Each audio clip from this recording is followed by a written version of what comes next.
Kayo po ba mga bossing ko ay isa sa mga negosyante? Mainam na subukan niyo po itong gawin upang sa ganon kayo po ay magtagumpay sa inyong negosyo. Kayo po ba ay mananaya at nais niyo po na kayo po ay manalo ng malaking halagang pera or lagi pong mas maging malapit kayo sa usapin ng pera? Ako po ay may tuturo sa inyo na mainam na subukan niyo po itong gawin.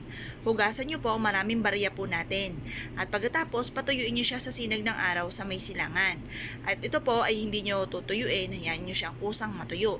Kapag natuyo na po ito mga bossing, ilagay nyo to sa isang malinis na lagayan.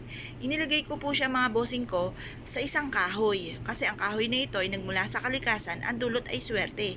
Kung wala kang ganito, pwede nyo tong ilagay sa clear na lagayan kagaya ng mangkok na kita ang loob at kita ang labas. Or kaya sa isang malinis na baso na clear din ang loob, kita ang loob at kita ang labas para madoble-doble ang blessing. Ngayon pa mga bossing, pagtapos nyo po itong ilagay po dyan sa lagayan, mainam na lagyan nyo ito ng kaprangot na asin, kagaya nitong aking ginawang ito. Ang asin ay isa sa mga pinakamabisang panghatak ng swerte lalo na sa usapin ng pera. At pagkatapos mga bossing ko, kailangan natin ng chamomile. Alam nyo po ba na ang bulaklak na ito mga bossing ko ay naghahatak ng for abundance. Maglalagay lamang po tayo ng chamomile na mabibili nyo po ito sa online po mga bossing. Marami kayong mabibilhan ng ganito sa online.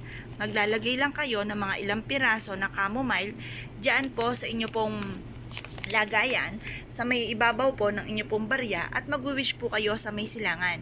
Sabihin nyo na sa pamamagitan nito ay magtutuloy-tuloy ang pasok ng swerte at kailanman na hindi na kayo mamumblema tungkol sa usapin ng pera.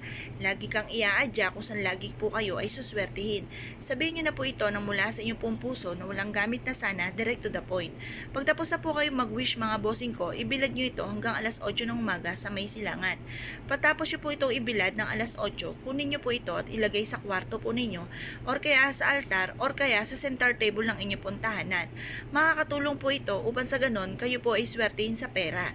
Kung kayo po ay may negosyo malapit sa kaha, ilagay nyo po ito. Or meron kayong online, ilagay nyo ito sa malapit sa laptop. Kung ano man po yan mga bossing ko, ay mainam na meron rin kayong ganito.